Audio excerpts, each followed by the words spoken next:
Greetings, fellow traders. Bubble here. It's time for the daily market wrap for Friday, June the 19th, 2020.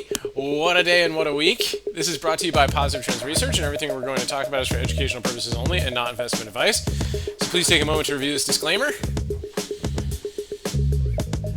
Awesome. All right, let's check and see where we left off with the market here today. So it is the end of a fresh week. We still have some month left, but we still have a green month so far, down 17 points today. It definitely felt like more than 17 points because we gapped up so much. I mean, in reality, it was from the highs, but we'll take a look at that in a second here. Weekly chart still held on there, right? A bit of an upper shadow right there, but still on to the 30 weekly moving average with room to go either way on the RSI on the weekly. Daily chart, so rejected the upper trend line or retested the upper trend line and pulled back off of it and actually ended up closing below the 8 EMA on this one. So a lot of caution here as Apple came with news that they're closing some stores for basically a second wave of corona, baseball teams not practicing and all that stuff. So let's see if wave 2 comes along and then they end up flushing this market down, or if it's just like kind of an intermediate scare and we just kind of stay in the trend box, bounce around for a little bit, maybe get down to the cloud and everybody's like, oh, this market's going out forever, but all we did is fill this gap and then we end up getting back to all-time high. So we'll see how that goes here.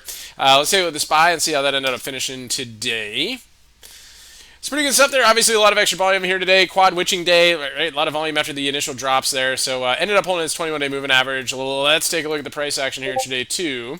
So pretty cool stuff, right? Double inside 15, right? Nice little bear flag or triangle breakdown right here. That under the 15 wire below gave you another nice move. Another inside 15 down for the first flush. A little bit of a rally down, right? A couple H pattern setups that we talked about recently, right? And then they flushed it at the close here, and they got a little bit more downside movement afterward. Let's take a look at the S&P futures.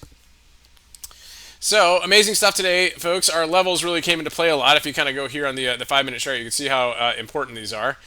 So we provide these to our members. We talk about them every morning on our live streams. So just really good stuff, right? So when you come into the open, right, and you start to see like these upper shadows here off this this key resistance zone, right? You're not surprised to see it move down to these levels. Then you consolidate for a little bit, move down to the next level, get a nice bearish candle right here with increased volume, get down to the next level. Oh, another candle with increased volume, get down to the next level. Another big one right here. Oh, we bounced off the bottom of this level and we came back up here, found this level again inside 5, right? Worked its way down here, got a nice little consolidation right here, and then that rally, right, seemed pretty good. And then it was like, nope, doji at this level again, and then down. So really important stuff here intraday. Great levels. A little bit tricky here how they're closing it, but we'll see how we go into next week and where we end up on Sunday.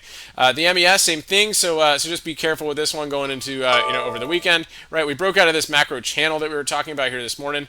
Right, and we're below this this downward trend line right now going into Monday or into Sunday night. Let's take a look at the Qs. Q's had a pretty rough day too. Didn't help that Apple was down and a couple of these names fell, but there were some decent reversals here intraday. So there's a couple dip buying opportunities, not one you'd want to hold, but a couple 2B reversals. Right, so here's a nice 2B reversal line right here.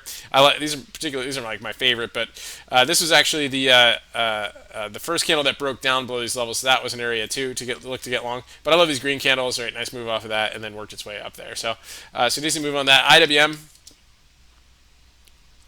Again, bear flag right at the open and then flush. So we talked about this on the lunchtime market update, right? So just a big move out of that and a nice move down on there. And let's say on the daily chart, a little bit rougher, but it did hold its 21-day moving average, still below the 200. So good stuff there on IWM. So let's take a look at the one that had the big headlines today. Apple, right? Actually, it was looking like it was going to form a fully bearish engulfing candle, but the real body came up a little bit. But it is still bearish engulfing because the real body is engulfing the prior real body here as after it tagged all-time highs. And ended up coming back down, bouncing off the 8-day moving average, so still holding its upward trend line right here. But we'll see how it goes into next week. Apparently, despite closing their stores, they are doing like a new tech, I think like a tech expo or something like that on Monday, so that could actually potentially give it a boost on that day. So we'll see how that goes into there. Tesla. So Tesla kind of hung in there a little bit. Inside day candle with a reversal doji. Tried to push back into that range right there, but gave you a lower shadow on that one. So let's see if we can push its way back up to its fresh highs. Chewy. Let's take a look at that one. So Chewy had a lot of call activity today, and this is one of Buddy's favorites. And still in this bull flag right here, but they are buying it up. Like lots of volume coming in at once, so definitely keep an eye there. IBB really perked up at the end of the day.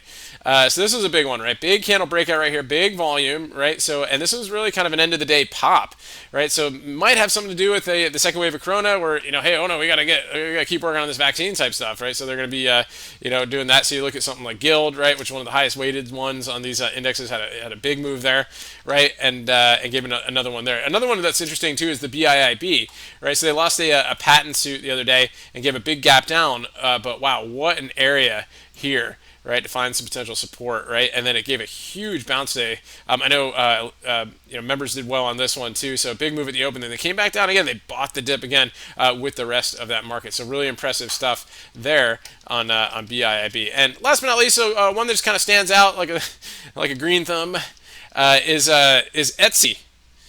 So what a day today on Etsy. Huge move and big volume, just non-stop movements to the upside, right? Broke out of major levels right here. You had a pretty decent break, candle right here, 3 pause days, and then a move up. So definitely keep an eye on this one. It's actually coming into a pitchfork range from way back yonder.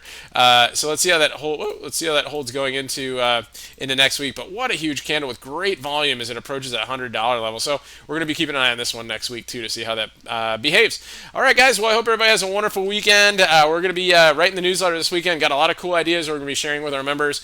It's a great group and a lot of great information too. So I hope you guys can join in. Stay healthy out there and enjoy your family, friends, and I hope everybody has a wonderful weekend. And remember your risk first and stay safe so you can stay in the game. And I'll talk to you guys soon.